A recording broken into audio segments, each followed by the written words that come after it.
Welcome to another episode of the MTG Dudes. I am Ned, and with me, as always, is my co host. I am Joe. What's up, buddy? So, today we are going to talk about the different colors in Magic, just in generalities, what they do well and what they lack in terms of playability. And we're going to start by talking about red. Red, what it does best is probably the direct damage. We've got Lightning Bolt on screen here. For one red, Lightning Bolt does 3 damage to any target. Excellent card, and it's part of what makes red go. Just hitting that quick damage at whatever target you want to hit. Just so you know, the cards that I'm going to have on there is just mainly so we can show the color, so we have a focal point. But just disclaimer on that, it's not really any specific thing. We're going to be talking about a lot of different things, but we're talking about red. The first thing is burn, like Ned said. The second thing is land destruction. Red has a whole lot of targeted land destruction. So let's say somebody has a command tower out there and it's the only thing that gives them access to every single color. You draw a red card, you can knock that out so they're stuck without being able to play their commander because of lack of colors. But red is really good at land destruction. Yeah, another thing that red does really well is haste. There are plenty of things like the ball lightning, for example. 3 red, 6/1 with trample and haste. They have probably 20 at least creatures that have that effect. I think I actually built you a deck around that concept, and it was pretty solid as I recall. It was very solid. It was fast and impactful. It had a lot of aggro to it. Yeah, the trample was just ridiculous. You threw out a thing. You don't care if it dies or not because some of that damage is definitely getting through. Another, which leads to the next thing, which is trample. Red has a lot of good trample stuff with it. So trample means whatever damage hits the creature, any extra that after the creature is dead, will go on the player itself. Typically, when a creature hits, let's say you're hitting with a 7/7 and the creature that's blocking is a 1/1, then the rest of that damage is just excess damage that does nothing. With trample, that damage will come back and hit the player that is excess. So that can do little chunks here and there that can really do some massive damage. Yeah, and it's not just specifically to the player. If you attack a planeswalker with a creature that has trample, that extra damage will hit the planeswalker instead of just all going at the creature. Right. But yeah, those are probably the biggest strengths of red: the land destruction, the automatic damage, haste, and trample. We'll come back to the negatives later. But let's go to white next. I gotta remember what's that. There it is. So white, we're showing the Soul Attendant, and the reason why I'm showing Soul Attendant because I think this is one of the things that white does absolutely the best of any color and of its own color, and that is life gain. White has light. White, technical difficulties with our speech, of course, like always. But white is really good with gaining life, whether it's through creatures coming to play, creature having lifelink, creatures having some kind of other trigger that can make other creatures have lifelink. I mean, white is exceptionally good at that. Yeah, another thing that white does really well is removal. There are things like Disenchant and Armageddon and Wrath of God. There's a whole slew of white cards that will have targeted removal. There's things that do damage to creatures of a specific power, and there are enchantments white has that will exile any given target. It's fantastic at taking things out of play. Um, Another thing that I think white does exceptionally good is creating tokens. And again, our last video was about white creatures. Um, there is several cards that a resplendent angel. If you gain 5 life, you get a 4/4 angel. Crested Sunmare. If you gain any amount of life, you get a 5/5 horse. There's Book of Exalted Deeds. Book of Exalted Deeds. Darien, King of Kajelder, and there are also several sorceries that generate soldier tokens. Legion's Landing, that's what it was. Or is it Legion's Landing? Yeah, I think so. Yeah, that makes vampire tokens. You can pay, it's 3 and 1, and you can tap it, and you make a vampire token. Or you don't tap it, but you make token. There's a lot of cards that do that. There's also that white land that makes soldiers. Oh, Kajelder and Outpost. Thank you. That's a land card, but yes, it does make white soldiers, and it's only 2 to activate. But white is really exceptionally good at making tokens. So, what else does it good at, bud? White also has a lot of creatures with first strike. So what that means, when you attack or you block, your creature is going to do the damage before the thing that is attacking or blocking it. So a lot of times that means you're going to kill it before it can do any damage at your own boy. Lyra Dawnbringer is a really good example of that. That makes all your angels have lifelink and a 1/1, and Lyra also has first strike. And I believe the white archetype, I don't remember the name of it now, but that gives all of your creatures first strike. Mm-hmm. Very good card.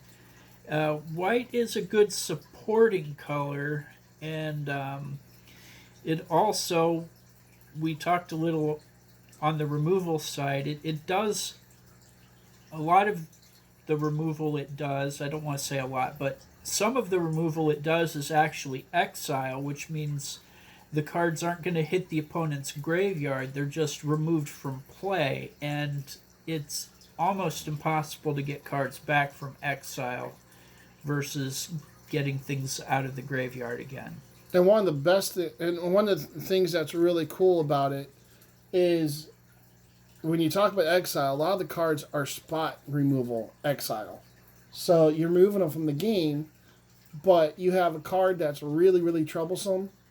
You can remove that one specific card and leave them vulnerable. Like if you want creatures to die, it leaves them vulnerable because maybe, let's say, you're exiling Avacyn, Angel of Hope. So all your stuff loses protection. So, I mean, that's some ways where it's really good. Right. So I guess we're going to move on to green now. Or did you have more to say about white? No, I think we covered it. Okay, green. What we like about green is it has the best mana acceleration. There are, probably a dozen or more different elves and other creatures you can tap for mana. Oh, it's obnoxious. It's a lot more than just a dozen. And it also has cards that will let you search for lands of a specific type and bring those into play. So deck acceleration, and you're getting mana on top of it. It's very good at that. It thins out your deck. It gives you crap loads of mana. I mean, there's probably at least 50 creatures at least that gives you mana. There's at least 40 to 50 cards that will let you search. I mean, it's obnoxious, your searching and your mana acceleration. You can have think about it. You can play a Emrakul Aeon's Torn. I know it's not legal in Standard. Or Commander, sorry. That's not legal in a lot of stuff. But Emrakul Aeon's Torn is a 15 mana deck. I've played a deck where I built that for Modern. And I had him out turn 4, I think? Turn 5, maybe? Yeah, and green also has this great little guy called Elvish Piper. You pay a green, tap him, put any creature from your hand straight onto the field. Excellent play. I've dropped a Blightsteel Colossus on turn 3 with that guy. Yeah. So mana acceleration, um, that's definitely a strength. Another strength I have for it, and I don't think we have it on our list, but the fact that it throws out. I mean, it's obviously a very, very creature heavy color. So it has more creatures than any other color that's out there. But one of the strengths I think for green is the fact that one of the things it does best is it throws out a lot of really good creatures for super cheap. And they're effective.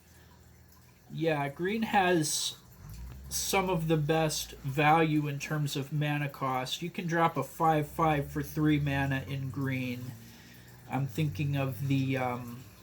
Oh boy, I just forgot his name now. Steel Leaf Champion, I think. I wasn't thinking of that one, but yeah, that's another good That's example a of it. That's a 5/4 for 3. Yeah, the Love Struck Beast. That might be the one I'm thinking of. But Yeah. yeah, Yeah. he's a 5/5 for 3 mana, and yeah, you green has a lot of things like that. You get the most bang for your buck, if you will. Galta is a really good example. You can It's a 12 mana for a 12/12 with trample, but you can bring him down for 2 mana.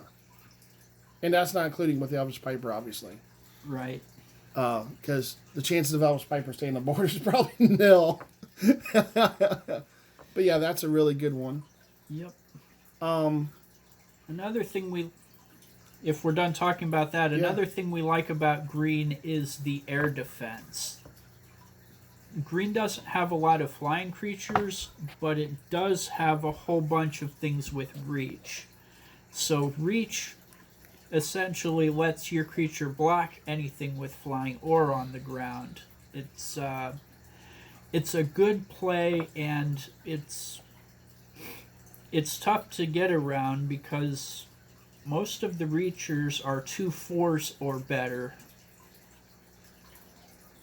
And there's also the Raking Canopy. the Raking Canopy, and the Spider Silk Armor is an enchantment that gives all of your creatures reach and a +0/+1. Yeah. So the stuff that does give it air defense is really good, for sure. Obviously, to go with the mana acceleration, we was talking about Galta, but Tramples are really strong in green.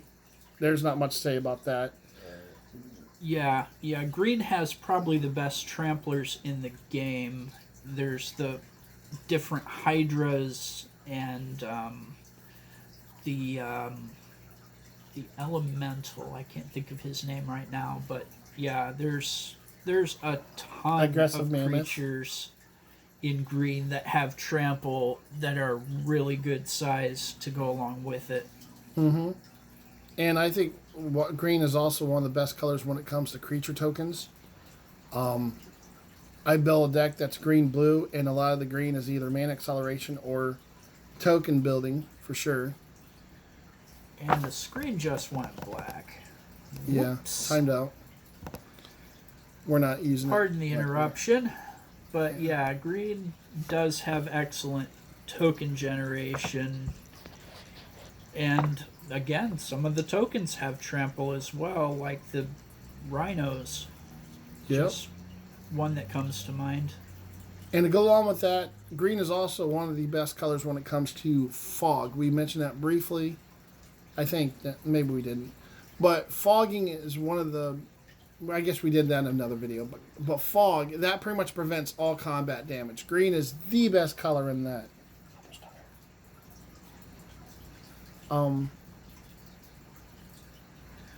Yeah, I think that's about all we have to say about green. And it's also tied for one of the best supporting colors. But Right. let's move on to black. And we'll put on that card for a reason. Yeah, black is the best for searching out a specific card. If you need, I've used the black tutors to grab mana rocks because I was short on mana, and you can use it. The black tutors, the diabolic, the vampiric, the demonic, is it Ristic tutor? But yeah, they have searching for anything you want, putting it straight into your hand, black is the very best at that. Um, I would say another thing for black is the straight up removal. Um, it has really good removal. There's I can't even think. It has some There's cheap murder, removal. eviscerate. There's the royal assassin. Yeah, black is probably the best when it comes to taking things off the board. Yep. Another thing we like about black is that it's one of the best colors for getting cards back out of your graveyard. Be it a creature or a spell, black has plenty of ways to play things from the graveyard Mm-hmm. if they have been removed from the battlefield. Yeah, Gravedigger. I had another one tip my tongue. I just lost it. But anyway, that's nothing new. I always lose what I'm trying to think of anyway. Another thing to go with that is also really? Now I'm starting to sound like Tyson. Also. Death Touch is another strength of black. A lot of creatures can come out with Death Touch, and that's just anytime it does one damage, it's an automatic death for whatever it hits, unless it's obviously indestructible, but that's a different story. Yeah, we Death Touch is one of the better game concepts and underutilized, honestly, within Magic. But yeah, black is certainly the best. And again, if you want to talk about the archetype, the black archetype gives all of your creatures Death Touch. So, yeah, if that's your thing, definitely go with black. We also like that black has discarding. Not many colors actually do that, but black handles that better than anybody in terms of just taking a card out of the opponent's hand and throwing it straight in the graveyard. Absolutely. And with that, you gotta throw in Menace also. That is a form of protection for itself sometimes. I mean, Yeah, menace means that when your creature attacks, they have to throw two blockers at it. Otherwise, he's getting through. So, with all the removal that black does, you can typically get some damage in if you throw some menace into your deck. yep. And then the other thing black does really, really well is life drain. White is really good at life gaining. Black drains life. Real easy. You have a Sign in Blood. It's a 2 mana spell. You gain 2 life, your opponent loses 2 life. And just the list goes on. There's a lot of cards that will just cause you to drain life and gain life. And there's even a 2 card combo that is a win condition that once you lose 1 life, 1 card drains you life, or drains an opponent life. The other card gains you life for the amount of mana or amount of life that your opponent loses. So yeah, it's one of the best in that colors. Yeah, and on the subject of life draining, black has vampires, and that's one of the things vampires does best is sucking away your opponent's life total, not just through doing damage, but for attacking or blocking or just being in play. They can suck away the opponent's life.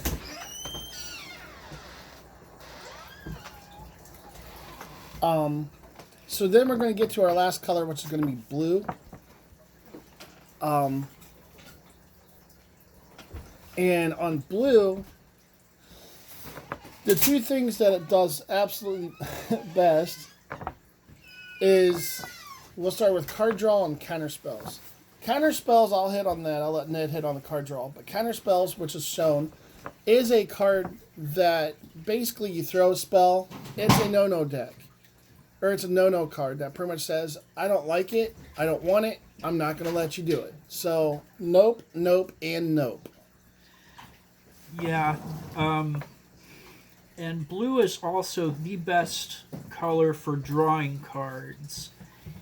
So there are things like Opt and Secret to the Golden City and Divination, and there are creatures that will let you do it too, but if you want to speed up your deck, you definitely want blue, because that is the best way to draw cards, and also scry cards, which lets you look at the top card of your deck, and if you don't like what you see, you can put it on the bottom of your library and hope for something better when you do draw it. To go along with that, I think blue has really good flyers.